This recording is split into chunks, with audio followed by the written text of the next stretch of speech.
Mateus capítulo 5, versos 17 ao verso 20, que diz assim: Não penseis que vim revogar a lei ou os profetas. Não vim para revogar, vim para cumprir. Porque em verdade vos digo, até que o céu e a terra passem, nenhum i ou um tio jamais passará da lei, até que tudo se cumpra. Aquele, pois, que violar um destes mandamentos, posto que dos menores, e assim ensinar aos homens, será considerado mínimo no reino dos céus. Aquele, porém, que os observar e ensinar, esse será considerado grande no reino dos céus. Porque vos digo que se a vossa justiça não excederem muito a dos escribas e fariseus, jamais entrareis no reino dos céus. Oremos.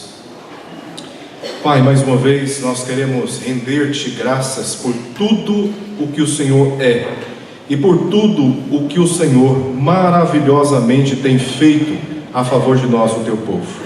Te damos graças, ó Deus, por estar nos abençoando em todas as esferas e necessidades da nossa vida.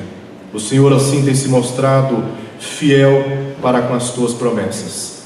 O Senhor é um Deus zeloso para com o teu povo, e nós te agradecemos, te louvamos por tudo isso. Seja bendito para todo sempre. Te pedimos, Senhor, agora que fales aos nossos corações, dando-nos a compreensão da tua palavra, a fim de que ela, e unicamente ela, transforme do nosso interior para o nosso exterior, do comportamento, aquilo, ó Deus, que o Senhor deseja de todos nós. Que a nossa vida seja alinhada com a tua palavra e que o Senhor reflita a glória do Senhor entre nós. Nós te pedimos, ó Deus, por estas bênçãos e te, mais uma vez, rendemos graças por tudo que tem feito até aqui no nosso meio. Nós oramos assim no nome de Jesus.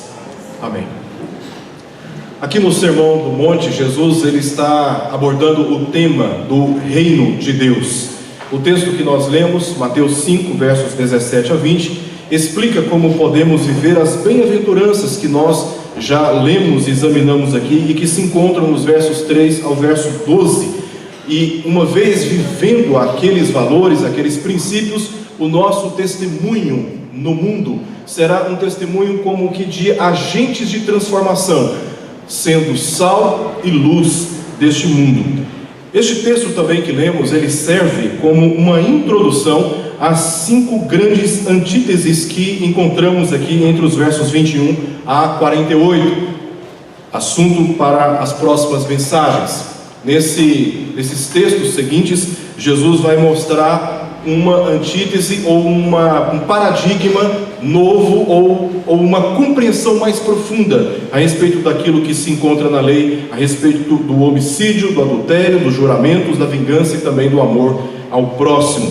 A intenção de Jesus continua sendo a mesma, que é de lançar os fundamentos do reino de Deus e dessa forma conduzir os seus discípulos a viverem uma vida cristã ainda mais excelente, bem acima daquilo que eles já conheciam por parte da doutrina dos escribas e também dos fariseus. Ele ensinou que no reino de Deus devemos cuidar das atitudes internas, pois é justamente nessas atitudes internas do nosso próprio coração que residem as raízes do pecado. E o culto a Deus, o serviço a Deus, a vida cristã não pode se limitar apenas a ações externas. Antes é preciso olharmos para o interior, para dentro dos nossos corações e buscarmos da parte de Deus a transformação ali em primeiro lugar. Portanto, nesta ocasião, veremos que a vida cristã deve ser considerada como, a partir desses princípios que estaremos observando aqui, contra as forças do pecado, acima das frágeis aparentes ou aparências de piedade. E o modo correto de tratar esse interior, esses valores, o nosso coração, não há outro modo senão observando o que está na lei e na satisfação que podemos encontrar nela através de Jesus Cristo, que foi aquele que unicamente cumpriu ou satisfez tudo o que nela estava escrito. Eu dividi esta passagem em 4 partes. os 4 versos que nós lemos. Do verso 1 ao verso 2, vemos como a lei se relaciona com Jesus. Ele afirma a autoridade das Escrituras, no verso 17, e também a fidelidade das Escrituras, no verso 18. Assim, nós vemos como a lei se aplica ou se relaciona a Cristo. Nos versos 19 e verso 20, vemos agora Jesus fazendo uma aplicação dessas verdades à vida dos seus discípulos. Primeiro, no verso 19, ele faz uma aplicação das Escrituras. Elas devem ser comunicadas com fidelidade, vividas com fidelidade. E no verso 20, por fim, Jesus declara qual é o propósito das Escrituras, tocando aqui as nossas condutas e as nossas atitudes.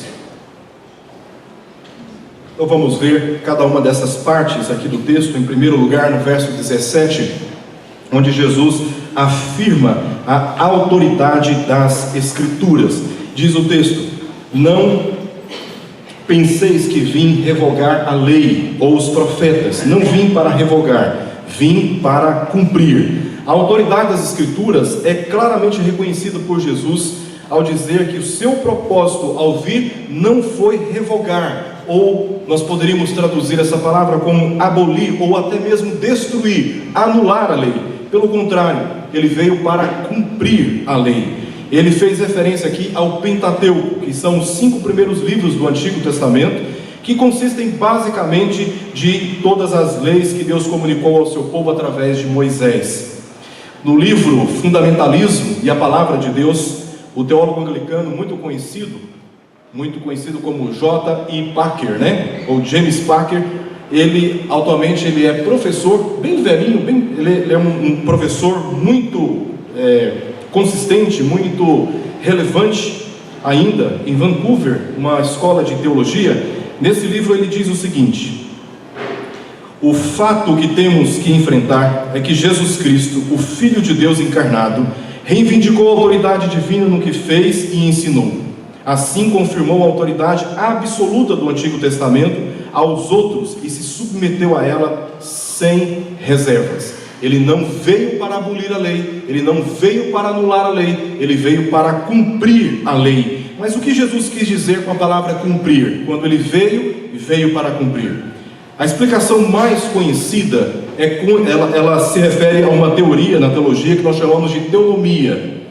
Segundo essa teoria, Jesus veio cumprir os meios para ratificar, confirmar ou estabelecer a aliança perpétua. Então ele veio para atender aquilo que na lei estava sendo exigido para que a aliança fosse estabelecida com o povo de Deus. Nesse sentido, cumprir possui o significado de obedecer completamente ou satisfazer todas as suas exigências, tanto na lei como também nos profetas, que lhe cabia como Redentor.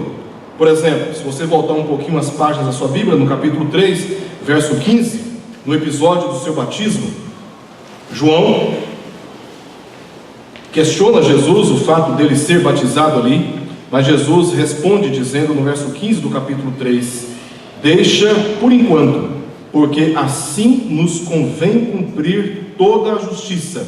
Então ele aceitou. Jesus veio para cumprir todos os requisitos, todas as exigências.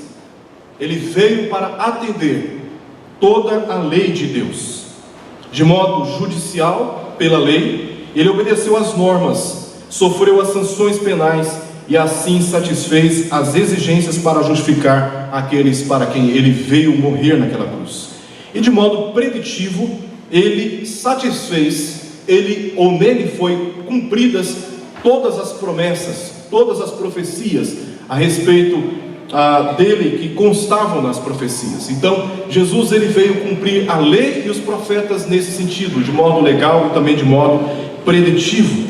O que Jesus está declarando aqui nesse verso é a autoridade e a alta exigência das Escrituras, as quais indicam um único meio de revelar a justiça de Deus a favor dos quais ele veio cumprir.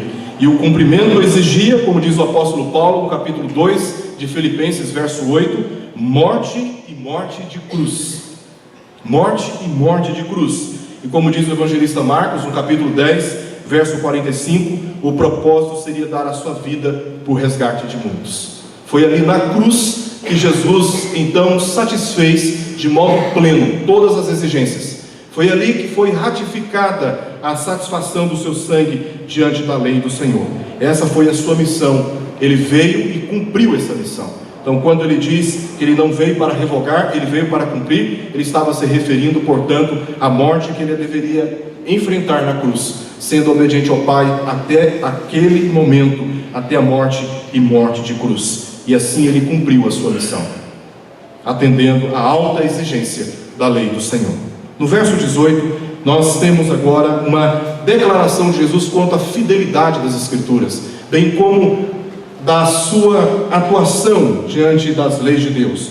O verso 18 diz assim: porque em verdade vos digo, até que o céu e a terra passem, nenhum i ou um tio jamais passará da lei, até que tudo se cumpra. No verso anterior, no verso 17, Jesus ele fez duas declarações de negação. Não penseis que vim revogar a lei. Não vim para revogar, para enfatizar um aspecto positivo da sua missão. Ele disse que veio para cumprir a lei. A conjunção que nós temos aí, porque, poderia ser traduzida como por isso. Ou seja, agora Jesus está querendo explicar a amplitude dessa missão que ele veio cumprir na terra. Como não veio para revogar a lei, ele também não veio para cumpri-la de modo parcial. Ele não veio cumprir de modo parcial. Quando ele diz, por exemplo, até que o céu e a terra passem, ele está fazendo aqui uma referência, uma indicação escatológica, com referência à consumação dos tempos, dos séculos, a última fase da sua missão. Nessa ocasião, quando Jesus vier, todos serão julgados, novo céu e nova terra serão revelados, pois os primeiros terão sido passados, diz o evangelista João, o apóstolo João, na ilha de Patmos, no seu livro, o Apocalipse, capítulo 21, verso 1. Então, quando Jesus vier, toda a criação será restaurada. Quando Jesus diz, até aquele dia, não passará, até que o céu e a terra passem, nem um i ou um tio jamais passará, Jesus está se referindo à extensão da sua missão. A extensão da sua missão, a extensão temporal mesmo, até aquele dia final, quando ele vier, nada jamais poderá ser declarado como sendo nulo na palavra de Deus. Até esse dia, Jesus ainda estará cumprindo a sua missão, segundo a justiça de Deus, justificando condenados e preservando os justificados. Nós vemos Jesus cumprindo cabalmente esta missão ainda hoje, chamando pecadores ao arrependimento, convencendo pessoas a se curvarem diante dele, reconhecendo que não há outro nome pelo qual importa que sejam salvos, senão pelo nome de Jesus Cristo. Jesus ainda justifica, Deus ainda melhor justifica esses que se encontram em pecado, distantes da comunhão com Deus, aplicando ou atribuindo ou imputando a justiça em Cristo Jesus nesses, chamando-os ao arrependimento, e assim não apenas declarando justos, mas preservando os justificados até aquele grande dia quando ele vier dos céus. Jesus ainda está cumprindo a sua missão. E ele continua dizendo, nenhum i ou um tio jamais passará da lei até que tudo se cumpra. Essa é uma indicação agora textual. Primeiro ele faz uma indicação escatológica, até aquele grande dia. E em segundo lugar ele faz uma indicação agora textual. Nenhum i ou um tio jamais passará da lei até que tudo se cumpra. Essa indicação que ele faz é uma indicação que nos leva a crer que tudo o que está previsto na lei e nos profetas será mantido e cumprido. Nada prescreverá. Nada prescreverá. Não, já passou o tempo, agora já não tem mais valor. Não, tudo haverá de ser cumprido. William Hendrickson, no seu comentário, ele diz, comentando este texto, ele diz o seguinte: o significado é que nem o seu menor sentido no Antigo Testamento deixará de se cumprir. Porque estas letras que nós temos aí, esses sinais, tanto I quanto o tio, a letra I e o tio correspondem à menor letra e o menor sinal do alfabeto hebraico. É isso que William Hendrickson comenta ao se referir aqui a este texto, que até aquilo que no Antigo Testamento poderia ser considerado de menor valor, será mantido e cumprido fielmente. Qualquer um de nós poderia tratar como insignificante detalhes como esses tão pequenos, mas o ponto é que as Escrituras são fiéis até mesmo nos menores detalhes. Nada poderá ser provado como falso ou falho quanto ao propósito daquilo que está escrito. Me lembro aqui de uma passagem que se encontra no profeta Isaías, capítulo 55, verso 11, que diz assim: assim será a palavra que sair da minha boca, não voltará para mim vazia, mas fará o que me apraz e prosperará naquilo para que a designei. A palavra do Senhor é fiel e ela cumpre todo o propósito que Deus designou para ela.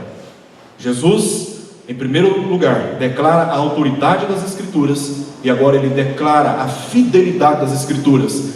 A lei que está aqui expressa nas palavras de Jesus, contendo a alta exigência de Deus para a justificação dos eleitos, é cumprida cabalmente por Jesus. Como a Escritura é fiel, a missão de Jesus também é fiel. Ele veio para cumprir cabalmente tudo o que na lei está escrito. A partir do verso 19, vemos agora Jesus fazendo uma aplicação dessas verdades aos seus ouvintes, em particular aos seus 4 discípulos que estão ouvindo esse discurso, esse grande discurso que ele está fazendo. O verso 19 diz assim: aquele, pois, que violar um destes mandamentos, posto que dos menores, e assim ensinar aos homens, será considerado mínimo no reino dos céus. Aquele, porém, que os observar e ensinar, esse será considerado grande no reino dos céus. Aqui, no verso 19, nos é dito que a nossa posição no reino de Deus é determinada pela obediência e fidelidade na comunicação das Escrituras. Quando nós falamos de lei, a lei do Antigo Testamento, alguns podem pensar que esta lei ela foi abolida para nós. Mas nós vemos aqui Jesus fazendo uma relação desta lei conosco. Em que sentido a lei é comunicada a nós? Porque ele mesmo diz que aquele que violar um desses mandamentos, e na violação desse mandamento, de um desses mandamentos, ensinar outros, será considerado mínimo no reino dos céus. Em que sentido então Jesus está dizendo aqui que a lei se aplica a nós? Porque a lei, ela não é má. Pelo contrário, a lei ela é boa e ela deve ser considerada. É óbvio que Jesus aqui não está se referindo à perda de salvação. Esse é um assunto que nós insistimos por causa da consistência bíblica, por causa do contexto teológico das Escrituras. Salvação não se perde, porque ela não depende de mim ou de você para ser mantida ou para ser conquistada. A salvação é resultado única e exclusivamente da pessoa e da obra de Jesus Cristo. E o seu sacrifício na cruz, bem como a sua ressurreição e ascensão, foram satisfatórios para Deus, são expiatórios para nós, e é com base na fé nele, na obra dele, na eficácia daquilo que ele fez, como sendo digno, porque não foi encontrado nele nenhum pecado, que a nossa salvação é preservada, e ela não pode ser perdida, e nisso está a garantia da nossa salvação, em Jesus Cristo, não na nossa justiça, não nas nossas obras, e sim na pessoa do Senhor Jesus. Então, obviamente, Jesus não está se referindo aqui à perda da salvação por violar os mandamentos do Senhor, porque é Ele quem satisfaz em nosso lugar estes mandamentos, estas leis. Mas o que Jesus aqui está se referindo, olhando pelo próprio texto, não sendo a perda de salvação, é a perda de alguns privilégios, porque ele mesmo diz no texto, serão considerados menores, e mesmo considerados menores, como diz o próprio texto, eles estarão no reino dos céus. A perda aqui não é da salvação, mas da recompensa, da grandeza e dos privilégios relacionados com a autoridade. Esses que estão reservados não para aqueles que observam, como diz o texto, Essa palavra observar aqui não é uma palavra que podemos compreender do ponto de vista da língua portuguesa como alguém que contempla, que olha, que testemunha, que vigia, porque esta palavra no grego é poiel, que significa praticar, cumprir, atender. Jesus veio para cumprir a lei, e agora no verso 19 ele está dizendo para os seus discípulos que eles também precisam cumprir a parte que lhes cabe, vivendo a palavra, vivendo as escrituras e também ensinando com fidelidade. É o que ele diz aí, que os observar e ensinar. Eles primeiro vivem, depois eles ensinam. Eu gosto de dizer, num curso que nós oferecemos aqui na igreja para líderes de pequenos grupos, que há pelo menos 3 modos de transmissão do conhecimento. O primeiro modo de transmissão do conhecimento é aquilo que falamos. O segundo modo de transmissão do conhecimento é aquilo que fazemos do que falamos. O terceiro modo de transmissão do conhecimento é aquilo que somos, falamos e fazemos por trás daquilo que falamos e fazemos diante dos olhos das pessoas. Jesus está exigindo dos seus discípulos que eles vivam a palavra, e não apenas vivam a palavra do ponto de vista de atender os seus princípios, mas também de ensiná-los com fidelidade às Escrituras. Em João capítulo 14, verso 15, nós lemos o seguinte: se me amais, guardareis os meus mandamentos. E ele, na sua epístola, na sua primeira epístola, 1 João 2,3, ele diz: ora, sabemos que o temos conhecido por isso, se guardamos os seus mandamentos. Então, segundo a teologia de João, a prova cabal de que conhecemos a Deus se mede pela observância ou pela obediência aos princípios dos mandamentos que Ele nos entregou.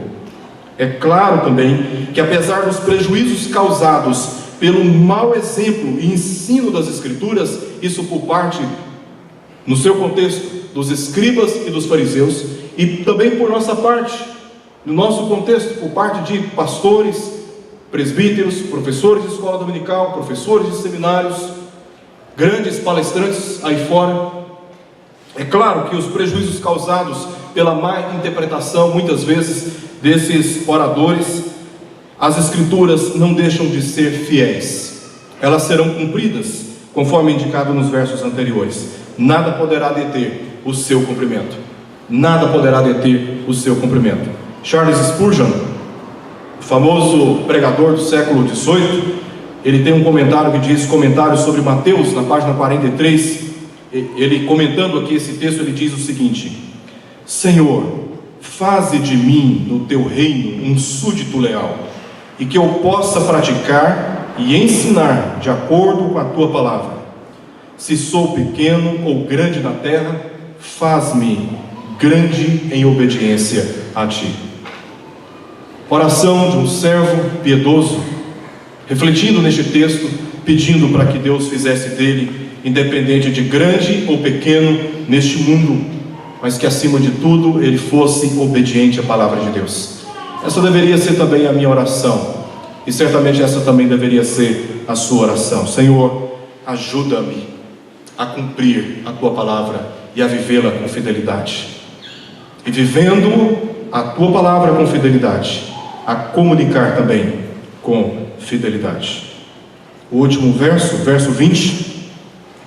Nesse verso, Jesus diz o seguinte, porque, mais uma vez, temos aí uma conjunção explicando o que foi dito anterior. Vos digo que, se a vossa justiça não excederem muito a dos escribas e fariseus, jamais entrareis no reino dos céus. Uma palavra dura de Jesus, uma advertência que não dá espaço para relativização daquilo que ele acabara de ensinar. O Salmo 19:7 diz assim: a lei do Senhor é perfeita e restaura a alma, o testemunho do Senhor é fiel e dá sabedoria aos simples. A lei do Senhor é perfeita, ela restaura a alma, é fiel e dá sabedoria aos simples. A lei é boa, a lei não é ruim, o problema não está na lei, o problema está em nós, que não somos capazes de cumprir fielmente aquilo que nela está escrito. No entanto, a lei estava sendo negligenciada e tratada apenas com ações externas. A justiça dos escribas e fariseus, que Jesus está criticando aqui, tinha basicamente 3 problemas. Primeiro, era uma justiça exterior, aparente. Eram crentes, vamos chamar assim, eram crentes de aparência, que produziam apenas boas impressões, mas o seu interior estava completamente corrompido, como sepulcros caiados. O segundo grande problema dessa religiosidade dos escribas e dos fariseus, além de apenas ser aparente, externa, era produto de um intelectualismo religioso. Eram debates na sinagoga e mais debates, e viviam de um intelectualismo exacerbado, exagerado. E não é difícil encontrarmos isso nos rincões do evangelicalismo brasileiro hoje, onde os debates a respeito de conceitos e de teologias passam a ser como que representações de uma vida piedosa, crente. Enquanto debatemos e discutimos, e devemos debater e discutir sempre teologias, claro, sem dúvida alguma, nós não podemos limitar o conceito de vida cristã apenas ao aspecto intelectual, porque Deus requer de nós que abandonemos o pecado. Deus requer de nós uma vida verdadeiramente de oração. Deus requer de nós que vivamos uma vida humilde na presença dEle, na presença dos seus filhos, na presença dos outros. Deus requer que nós amemos uns aos outros de fato e de verdade, e não apenas acumulemos informações e conceitos a respeito desses deveres que só podem ser vividos e só podem ser atendidos na sua prática. O terceiro grande problema desta religiosidade dos escribas e fariseus, além da aparência externa somente e produto de um intelectualismo religioso, era uma religião que se autoproclamava, deixando de dar glórias a Deus para dar glórias a si mesmos. Veremos isso mais adiante, como os fariseus, os escribas, faziam de tudo para ganhar a opinião das pessoas e para ter admiração delas, se esquecendo que a vida delas, mesmo em estado de humilhações diante dos homens, foram criadas para dar glória a Deus. Muitos dão glória a Deus quando as coisas estão boas. Muitos deixam de dar glória a Deus nesses momentos em que as coisas estão indo bem, se esquecendo que tudo na verdade é para a glória do Senhor, não é para a nossa glória, não é para o nosso bem-prazer somente. Paulo disse em Romanos 10:3: porquanto desconhecendo a justiça de Deus e procurando estabelecer a sua própria, não se sujeitaram à que vem de Deus. Eles criaram para si mesmos um estilo de vida, para que nesse estilo de vida criado por eles pudessem afirmar a sua religiosidade. E assim eles deixaram de se sujeitar à justiça que vem de Deus através de Jesus Cristo. Os escribas, eles eram especialistas altamente treinados na interpretação e na aplicação da lei. Normalmente iniciavam o treinamento quando crianças e só terminavam esse treinamento, os seus estudos, aos 40 anos, quando eles eram ordenados ao trabalho de escriba. Eram muito respeitados naqueles dias. Eles tinham uma maneira de se vestir tão distinta que por onde eles passavam as pessoas admiravam e os reverenciavam, chamando de pai ou rabi ou mestre. Quando um escriba chegava em algum lugar, era comum oferecer ao escriba um lugar de destaque, de honra, porque era uma pessoa que se destacava pelo seu intelectualismo religioso, eram especialistas no tocante à lei. Já os fariseus faziam parte de um movimento no judaísmo comprometido com a observância meticulosa da lei. Eles enfatizavam particularmente assuntos como a pureza moral e também a guarda do sábado. Eram os guardiões da lei. Então eles viviam observando para saber quem estava sendo fiel ou não fiel, como eles se julgavam fiéis. Servir como escriba era uma profissão. Eles passavam o dia todo escrevendo e fazendo cópias da lei. Já os fariseus, por outro lado, eram uma seita dentro do judaísmo. Jesus disse que a nossa justiça deve exceder em muito a dos escribas e fariseus, aqui no verso 20, para entrarmos no reino dos céus. Então, uma pergunta que precisamos fazer para esse texto: o que Jesus quis dizer com isso?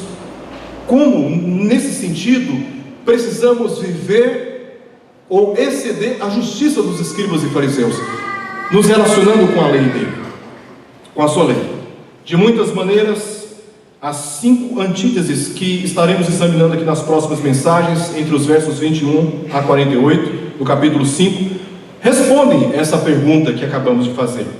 Especialmente o verso 48, o último verso do capítulo 5, que diz: sede vós perfeitos, como perfeito é o vosso Pai Celeste.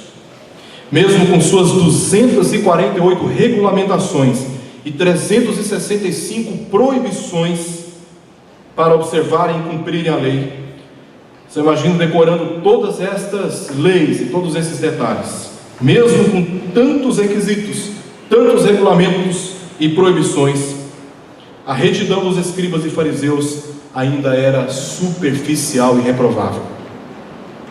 Jesus disse que deveríamos fazer mais do que eles? Certamente não, pois isso seria endossar um ensino radicalmente ensinado por ele mesmo. E a advertência está clara aqui no próprio verso 20. Essa justiça dos escribas e fariseus, ela é reprovada, ela é rejeitada por Deus. Então não é no sentido de fazermos mais daquilo que os escribas e fariseus estavam falando. Pelo contrário, o que Jesus está querendo dizer aqui com esta palavra é que esta justiça superior deve se concentrar ao espírito da lei, não apenas à sua letra, mas sim ao espírito da lei. A lei foi dada com o propósito de nos ensinar princípios, tanto do caráter de Deus, da retidão de Deus, da santidade de Deus, da moral de Deus, e devemos viver uma vida coerente com quem Deus é. A justiça superior aqui se concentra em assuntos internos e não apenas externos, como era a justiça dos escribas e fariseus. Deus requer de nós uma atitude sincera, honesta, verdadeira, que nos despojamos de toda falsa religiosidade e de todo comportamento modelado pelas opiniões dos outros, enquanto isso, abandonando as verdades divinas. Ele requer de nós atitudes sinceras, de um coração, e é isso que nós veremos nas próximas mensagens. Jesus aplicando aqui aquilo que nós chamamos de justiça superior. Os discípulos deles, por exemplo, estavam mais preocupados com a pureza moral dos seus corações do que com a pureza ritual das suas mãos. Esta justiça superior também, ela se concentra nas questões cruciais da lei, como a justiça, a misericórdia e a fé. Mesmo no Antigo Testamento, quando eles traziam os animais para serem sacrificados no altar, sem fé, Deus não se agradava da gordura de carneiro sobre o altar. O que Deus requereu no Antigo Testamento, na Antiga Aliança, requer de nós ainda hoje, que tudo o que façamos seja acompanhado pela fé, pela misericórdia e pela justiça que procede de Deus. A justiça superior se concentra na manifestação do caráter divino, não simplesmente em guardar os mandamentos divinos. Quantas e quantas vezes nos preocupamos em obedecer, e enquanto estamos obedecendo, estamos perdendo a oportunidade de relacionamento. Vemos isso, por exemplo, no Evangelho de João, naquele episódio de Marta e Maria. Marta preocupada em atender, em agradar a Deus pelo trabalho, enquanto Maria se preocupou em estar aos seus pés. E Jesus disse: Marta, você está deixando de perder a melhor parte, aquela que Maria está experimentando. Os fariseus achavam que pelo cumprir radicalmente, o esforço excessivo em atender os mandamentos da lei, eles seriam merecedores do favor divino. E quanto mais eles andavam por esse caminho, mais eles se distanciavam, porque eles não perceberam que a lei foi dada para revelar o caráter de Deus e a sua justiça sobre nós. Não é a quantidade de obras que Jesus está tratando aqui, mas a qualidade das obras que Jesus tinha em mente, como veremos nas próximas mensagens. E eu quero aqui concluir, trazendo algumas orientações para todos nós. São algumas orientações que refletem o que acabamos de ver aqui. Em primeiro lugar, o propósito da lei é de nos conduzir a Cristo, pois somente Ele e nele a exigente justiça de Deus se cumpre em nosso favor. Foi para este fim que a lei foi dada, segundo o apóstolo Paulo, no capítulo 3 de Gálatas, no verso 24, quando ele diz: de maneira que a lei nos serviu de aio. O aio era educador dentro da cultura judaica, contratado por famílias abastadas para ajudar os seus filhos na educação judaica. O aio era este servo, este escravo, que ensinava e que formava o indivíduo desde a sua infância na cultura e nas tradições dos judeus. Paulo está dizendo, no capítulo 3, verso 24 de Gálatas: de maneira que a lei nos serviu de aio para nos conduzir a Cristo, a fim de que fôssemos justificados por fé. Nós estamos diante da lei. O apóstolo Paulo diz que, na sua teologia em Romanos, que a lei denuncia o pecado. A lei de Deus é perfeita, ela é reta. Diante dela nós percebemos que somos pecadores e que não somos capazes de atender essa lei para, através dela, sermos alvos, afetados pela justiça de Deus, pela graça de Deus. Então nós entramos em desespero, porque não somos capazes de atendermos essa lei. Mas a própria lei aponta, como diz o apóstolo Paulo, para aquele que unicamente pode satisfazer as suas exigências, a fim de que por meio dele todos aqueles que crerem sejam justificados mediante a justiça que vem de Deus. Esse é o propósito da lei, é de nos conduzir a Cristo. Nós sempre precisamos olhar para a palavra de Deus, reconhecendo a nossa incapacidade, a nossa impotência, a nossa miséria. Nós não somos nada, nós não merecemos nada, nós não podemos nada, a menos que Deus exerça sobre nós a sua misericórdia, e ela se revela através da fé em Jesus Cristo, pois só Ele pode, de fato, converter os nossos corações, só Ele, de fato, pode perdoar os nossos pecados, só Ele, de fato, pode nos garantir a vida eterna na presença de Deus. Em segundo lugar, é nessa justificação, o Espírito Santo produz uma retidão em nosso interior, testemunhada por obras que glorificam a Deus. Se por um lado eu reconheço que as minhas obras não podem alcançar o merecimento da salvação, eu agora, sendo alvo da misericórdia de Deus, tendo o meu interior, as minhas disposições espirituais transformadas, agora sou convencido de que por causa da retidão que o Espírito aplica à minha vida, pelos méritos de Cristo, as obras que agora eu produzir, o comportamento que agora eu oferecer, as decisões que agora eu tomar, devem ser comportamentos, decisões, escolhas, caminhos, práticas que traduzem o que são e que devem ser derivadas da obra do Espírito Santo na minha vida. Nesse sentido, tais obras deixam de falar e de testemunhar a meu respeito e passam a dar testemunho a respeito de quem Deus é. Estas obras são as obras para as quais Deus preparou de antemão para que nelas andássemos. Obras de Deus, a justiça de Deus revelada na nossa vida, e por isso o mundo, vendo as nossas obras, como diz o verso 16 do capítulo 5, glorificam ao Pai, porque reconhecem que só o Espírito de Deus pode produzir tais obras na vida de uma pessoa. Em terceiro lugar, a versão mais modificada da teonomia que eu mencionei aqui, divide a lei em três categorias: civil, cerimonial e moral, dizendo o seguinte: a lei civil, ela encerrou, porque a nação de Israel, como um povo sociopolítico, já não existe. E nesse sentido, todas as orientações contidas na lei para a organização do povo como uma nação política já não existe mais. Nesse sentido, essa porção da lei foi encerrada. Dentro dessa teoria modificada da teonomia, há uma segunda divisão: as leis cerimoniais. Segundo esta teoria, diz que nesse aspecto também a lei não se aplica mais, ela foi encerrada. Por quê? Porque Jesus satisfez todos os aspectos das leis cerimoniais, todos os ritos, todos os sacrifícios, todos os tipos, todas as sombras, tudo se cumpriu nele, na pessoa de Jesus. Então nós não precisamos mais oferecer sacrifícios, Nós não precisamos mais cumprir aqueles requisitos que se encontram basicamente no livro de Levítico, porque Jesus é o sumo sacerdote que penetrou os céus e ele satisfez todas as exigências das leis cerimoniais. Terceira divisão da lei, feita segundo essa modificação da teonomia, diz respeito à lei moral. Então, esta teoria divide a lei em lei civil, lei cerimonial e lei moral. Essa teoria vai dizer que a lei moral permanece e que ela está resumida nos 10 mandamentos, e nesse aspecto nós temos uma obrigação moral diante daquilo que a própria lei declara. Contudo, esta distinção trinitária da lei é bastante perigosa. Ela é bastante perigosa e também ela é arbitrária, porque o intérprete tem que pegar este conjunto de leis e dizer: isso aqui vale, isso aqui não vale, isso aqui vale.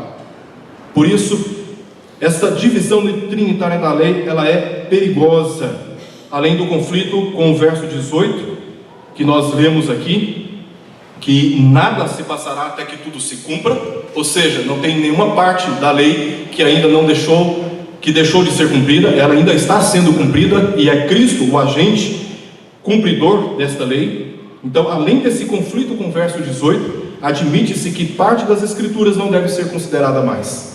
Por isso que essa divisão, embora seja tão interessante e nos ajude a entender um pouco daquilo que pode ser cumprido ou não cumprido, é uma divisão bastante perigosa e precisamos olhar com mais cuidado o que ela diz.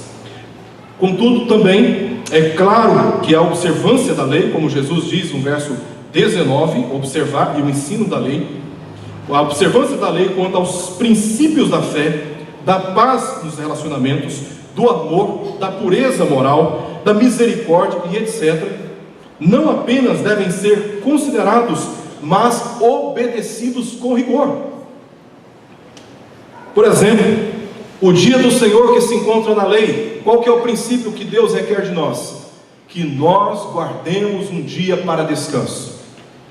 E alguns críticos modernos da lei vão dizer, relativizando a lei e até o princípio dela, vão dizer: isso é lei do Antigo Testamento, nós não temos mais que cumprir. Isto não é verdade. Nós temos uma responsabilidade moral por aquilo que na lei Deus tem comunicado ao seu povo. Temos que reservar um dia para descanso. Por quê? Porque o próprio Deus descansou no 7º dia. Esse princípio está em vigência e ele não foi abolido. E nesse aspecto a lei se relaciona comigo e se relaciona com você. A cada dia mais estamos sendo sufocados pelas demandas do materialismo, do secularismo, e pressionados a abandonar a verdade de Deus, admitindo que a lei de Deus passou e não se aplica a nós. Isso não é verdade e temos que nos posicionar de maneira rigorosa quanto a isso. Os dízimos, mesma coisa. Os dízimos que faziam parte das exigências da lei e que constavam nos mandamentos do Senhor e eram entregues no Antigo Testamento, muitos vão dizer: no Novo Testamento os dízimos não devem ser mais entregues. Isso faz parte da lei que passou, que vingou. Eu gostaria de entender qual é a fonte textual bíblica que pode comprovar uma afirmação como esta, porque o princípio do dízimo é o princípio da luta contra a avareza, da luta contra a idolatria. O princípio do dízimo é o princípio da adoração, da gratidão, da rendição a Deus. E nesse aspecto, se você acha que deve dar o seu dízimo porque é um mandamento e você tem que cumprir esse mandamento de maneira irrestrita, simplesmente porque está escrito, eu quero dizer para você que esse dízimo, que esta oferta para Deus não tem valor algum.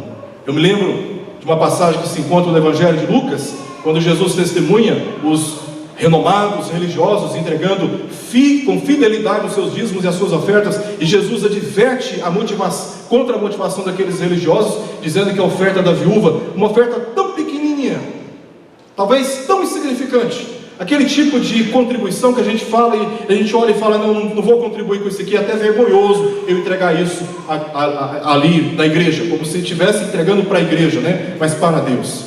Jesus diz: olha, ela entregou mais do que vocês entregaram, porque o princípio da contribuição, e o Novo Testamento se encarrega de dar essa tônica àquilo que está prescrito no Antigo Testamento, é que o dízimo e a oferta devem ser dados com a motivação de adorar a Deus, não apenas pela necessidade. A adoração a Deus, a fé precisa estar acompanhada ali da contribuição. Ao contribuir, dê por gratidão a Deus, dê com alegria, dê com espontaneidade de coração, dê sem aquela coisa, eu não queria dar, eu estou pensando na minha conta, eu não queria dar. É melhor você reter essa contribuição, porque a finalidade maior do dízimo não é atender às demandas, e nós temos várias, como vocês estão percebendo. O princípio do dízimo é o princípio da adoração a Deus. Eu dou porque Deus é digno de receber parte daquilo que Ele requer de mim, e Ele é aquele que vai me abençoar. O dízimo não foi abolido, pelo contrário, os sacrifícios do Antigo Testamento, que também eram prescritos na lei, eles, em certo aspecto, eles passaram. Sim, eles passaram. Mas o que preserva, o que é mantido deste mandamento na lei? A confissão de pecados, o arrependimento, o perdão, a adoração, porque era para esse fim que eles se chegavam no altar. Eles se chegavam no altar para adorar a Deus, para confessar os seus pecados, para buscar pela expiação do animal sacrificado o perdão divino.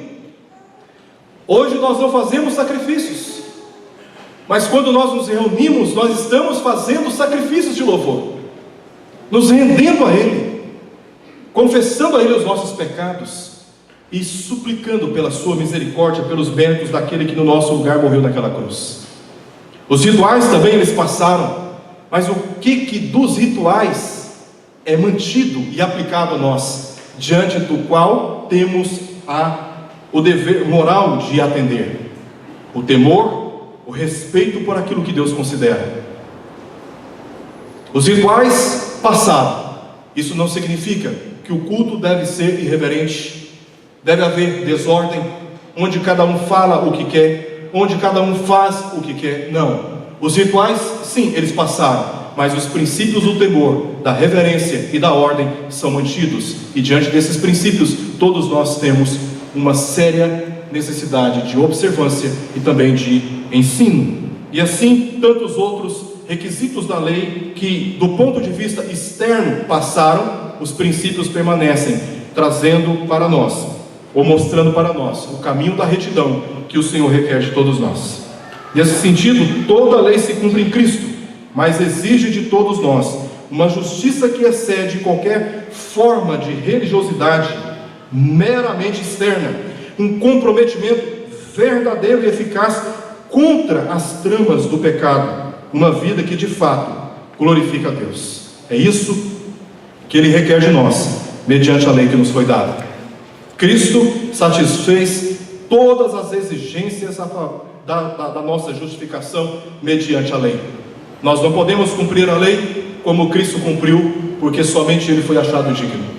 Mas isso não significa que a lei para nós está abolida e não temos nenhuma obrigação e nenhum dever moral. Temos sim, obrigações essas que primeiramente tocam a nossa consciência, os nossos valores, as nossas motivações e a vida que apresentamos a Deus por trás das aparências que produzimos aos homens. Que Deus nos abençoe e nos ajude a viver uma vida verdadeira, íntegra, sincera, autêntica na presença de Deus, custe o que custar.